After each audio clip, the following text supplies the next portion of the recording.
ಘಟನೆಗಳನ್ನು ನೋಡಿದಾಗ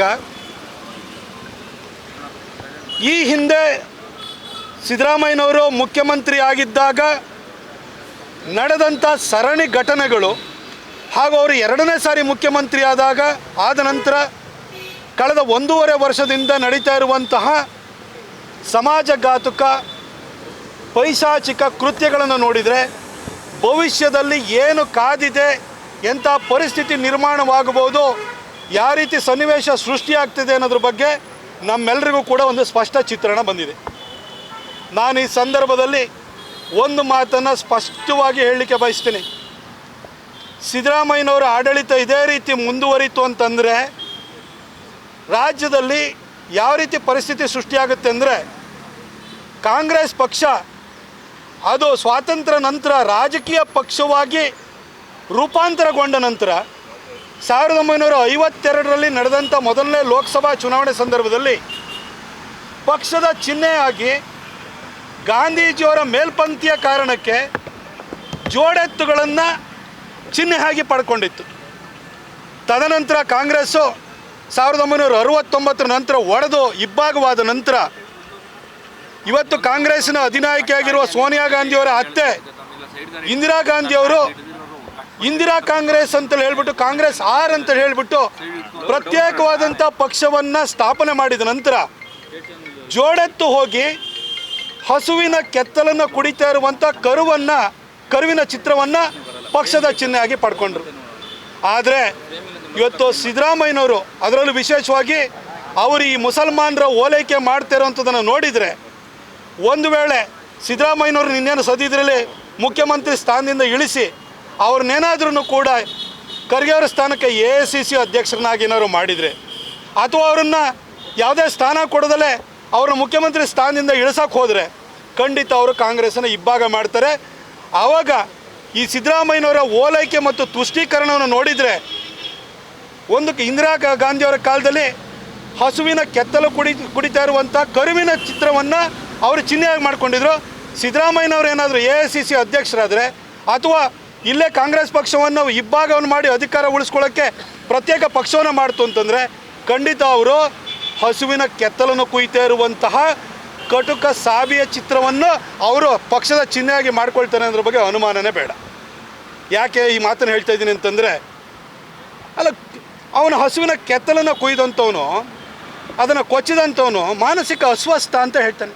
ನಾನು G. ಪರಮೇಶ್ವರ್ ಅವ್ರ ಬಗ್ಗೆ ಏನು ಹೇಳೋಕ್ಕೆ ಹೋಗಲ್ಲ. ಯಾಕೆಂದರೆ G. ಪರಮೇಶ್ವರ್ ಅವರು ಒಬ್ಬರು ಅಸಹಾಯಕ ಮನುಷ್ಯ ಅಂತ ಕರ್ನಾಟಕಕ್ಕೆ ಗೊತ್ತಿದೆ. ಅವ್ರು ನಾಗಮಂಗಲದಲ್ಲಿ ಗಣೇಶ ಪ್ರೊಸೆಷನ್ ಮೇಲೆ ಕಲ್ಲು ಬಿಸಾಡಿದಾಗಲೂ ಏನು ಮಾತಾಡಲಿಲ್ಲ, ಏನೋ ಸಣ್ಣ ಪುಟ್ಟ ಘಟನೆ ಅಂದರು. ಅಲ್ಲಿ ಬೆಳಗಾಮಲ್ಲಿ ಅಂಥ ದೊಡ್ಡ ಇನ್ಸಿಡೆಂಟ್ ಆದ್ರೂ ಕೂಡ CT ರವಿ ಅವರ ಅರೆಸ್ಟ್ ಮಾಡುವಂಥ ಪ್ರಕರಣ ಬಂದಾಗಲೂ ಕೂಡ ಬಾಯಿ ಬಿಡಲಿಲ್ಲ. ಇನ್ನು ಈ ವಿಷಯದಲ್ಲಿ ಮಾನಸಿಕ ಅಸ್ವಸ್ಥ ಅಂತೇಳಿ ಹೇಳ್ತಾ ಇದ್ದಾರೆ. ಅವರ ಅಸಹಾಯಕತೆ ನನಗೆ ಗೊತ್ತು. ಆದರೆ ಮಾನ್ಯ ಸಿದ್ದರಾಮಯ್ಯನವರೇ, ಹಸುವಿನ ಕೆತ್ತಲನ್ನು ಕುಯ್ದವನು ಮಾನಸಿಕ ಅಸ್ವಸ್ಥ ಅಲ್ಲ. ನಿಮ್ಮಂಥವ್ರು ಮಾನಸಿಕ ಅಸ್ವಸ್ಥತೆಯನ್ನು ತಲೆಯಲ್ಲಿ ಇಟ್ಕೊಂಡಿದ್ದೀರಿ. ಇವತ್ತು ಅವನ ಮಾನಸಿಕ ಅಸ್ವಸ್ಥ ಅಂತ ಹೇಳ್ತಿರಲ್ಲ, ಗೋಮಾಂಸ ಭಕ್ಷಕರಾಗಿರುವಂಥ ಈ ಹಲಾಲ್ ಕೋರ್ ಸಾಬ್ರಿದಾರಲ್ಲ, ಅವರಿಗೆ ಹುಟ್ಟಿನಿಂದ ಜನ್ಮದತ್ತವಾಗಿ ಬರುವಂಥದ್ದು ಈ ಹಲಾಲ್ ಕಟ್ ಮಾಡ್ತಾರಲ್ಲ, ಅದು ಕುತ್ತಿಗೆ ಸೀಳೋಂಥದ್ದು ಅವರಿಗೆ ಜನ್ಮದತ್ತವಾಗಿ ಬರುತ್ತೆ.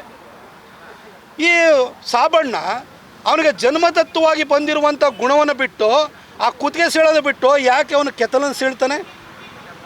ಅವನು ಹಿಂದೂಗಳ ಧಾರ್ಮಿಕ ಭಾವನೆಯನ್ನು ಹರ್ಟ್ ಮಾಡೋದಕ್ಕೋಸ್ಕರ, ಹಿಂದೂಗಳ ಘಾಸಿ ಮಾಡೋದಕ್ಕೋಸ್ಕರವಾಗಿ ಅವನು ಉದ್ದೇಶಪೂರ್ವಕ ಮಾಡಿರೋದು. ಇವನು ಮಾನಸಿಕ ಅಸ್ವಸ್ಥ ಅಲ್ಲ. ಮಾನಸಿಕ ಅಸ್ವಸ್ಥ ಆದರೆ ಅವನಿಗೆ ಹುಟ್ಟಿನಿಂದ ಬರುವಂಥ ಗುಣದಲ್ಲಿ ಅವನು ಕುತ್ತಿಗೆ ಸೀಳಬೇಕಿತ್ತು. ಅವನು ಕೆತ್ತಲನ್ನು ಯಾಕೆ ಸೀಳ್ತಾನೆ? ಅವನು ಮಾನಸಿಕ ಅಸ್ವಸ್ಥ ಅಲ್ಲ. ಸಿದ್ದರಾಮಯ್ಯನವರೇ, ಇವತ್ತು ನೀವು ಅಧಿಕಾರಕ್ಕೋಸ್ಕರ ಮುಸಲ್ಮಾನರ ಓಲೈಕೆಗೆ ತುಷ್ಟೀಕರಣಕ್ಕೆ ಇಳಿದು ಇಂಥವ್ರನ್ನೆಲ್ಲ ಸಾಕಿದಿರಿ ನೀವು. ಈ ಹಿಂದೆನೂ ಕೂಡ ಇದೇ ತೀರ್ಥಹಳ್ಳಿನಲ್ಲಿ ಒಬ್ಬ ದನಗಳನ್ನು ಎನ್ಕೌಂಟರ್ ಮಾಡಿದಂಥ ಪೊಲೀಸ್ ಪೇದೆಗೆ ನೀವು ಸಸ್ಪೆನ್ಷನ್ ಭಾಗ್ಯ, ಆ ದನಗಳಿಗೆ ಪರಿಹಾರವನ್ನು ಕೊಟ್ಟಿದ್ದಂಥವ್ರು.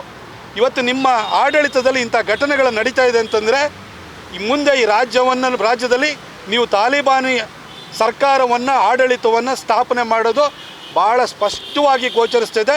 ಈ ಕರ್ನಾಟಕದ ಹಿತದೃಷ್ಟಿಯಿಂದ, ಹಿಂದೂಗಳ ರಕ್ಷಣೆಯ ಹಿತದೃಷ್ಟಿಯಿಂದ ಈ ದರಿದ್ರ ಕಾಂಗ್ರೆಸ್ ಸರ್ಕಾರ, ಸಿದ್ದರಾಮಯ್ಯನವರ ಸರ್ಕಾರ ಆದಷ್ಟು ಬೇಗ ತೊಲಗುವಂಥದ್ದು ಭಾಳ ಒಳ್ಳೆಯದು. ಇವತ್ತು ನಾನು ಹಿಂದೂಗಳಿಗೂ ಕೂಡ ಮನವಿ ಮಾಡ್ಕೊಳ್ತೀನಿ, ಅವರಲ್ಲಿ ಅವ್ರಿಗೊಂದು ಎಚ್ಚರಿಕೆಯನ್ನು ಕೊಡ್ಲಿಕ್ಕೆ ಹೋಗ್ತೀನಿ. ಇದು ಹಸುವಿನ ಕೆತ್ತಲು ಕುಯ್ದಿರೋಂಥ ವಿಚಾರ ಅಲ್ಲ. ಇದು ಹಿಂದೂಗಳ ಭಾವನೆಗಳಿಗೆ ಕೊಡಲೇಟು ಹಾಕ್ತಾ ಇರುವಂಥ ಪ್ರಕರಣ.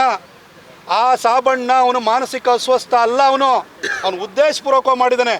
ಅವನನ್ನು ಮಾನಸಿಕ ಅಸ್ವಸ್ಥ ಅಂತ ಹೇಳಿ ಅವನ ರಕ್ಷಣೆ ಮಾಡ್ತಾ ಇದ್ದಾರಲ್ಲ, ಅವನಿಗೊಂದು ಸ್ಟೇಷನ್ ಬೇಲ್ ಕೊಟ್ಟು ಕಳಿಸಿದಾರ್ರಿ. ಆ ಹಸುವಿನ ಜೀವಕ್ಕೇನು ಬೆಲೆ ಇಲ್ವಾ? ಇನ್ನೊಂದು ಗೌರಿಪಾಳ್ಯದ ಇನ್ನೊಬ್ಬರು ಸಾಬಣ್ಣ ಜಮೀರ್ ಅಹಮದ್ 3 ಹಸು ಕೊಟ್ಟೋಗಿದೆ. ಅಲ್ಲ ರೀ, ನೀವು 3 ಹಸು ನಮ್ಮ ಖರೀದಿ ಮಾಡಿ ತಂದು ಕೊಟ್ಟು ಕೂಡಲೇ ಆ ಪ್ರಕರಣ ಅಲ್ಲಿ ನಿಲ್ಲಲ್ಲ. ಹಸುವಿನ ಕೆತ್ತಲು ಕುಯ್ದಿದಾರಲ್ಲ, ಆ ಹಸುವಿಗೆ ನೋವಾಗಿಲ್ವಾ? ಅದನ್ನು ನಾವು ಮಾತೆ ಅಂತ ನಾವು ಪೂಜಿಸ್ತೀವಲ್ವ, ನಮ್ಮ ಭಾವನೆಗಳಿಗೆ ಘಾಸಿ ಆಗಿಲ್ವಾ? ಆ ಸಾಬಣ್ಣ ಮಾಡಿ ತಪ್ಪು ಅಂತ ಯಾವತ್ತಾರು ಹೇಳಿದ್ರಿ ನೀವು? ಅವನಿಗೆ ಶಿಕ್ಷೆ ಕೊಡೋವಂಥದ್ರ ಬಗ್ಗೆ ನೀವು ಯೋಚನೆ ಮಾಡಿದ್ರಾ?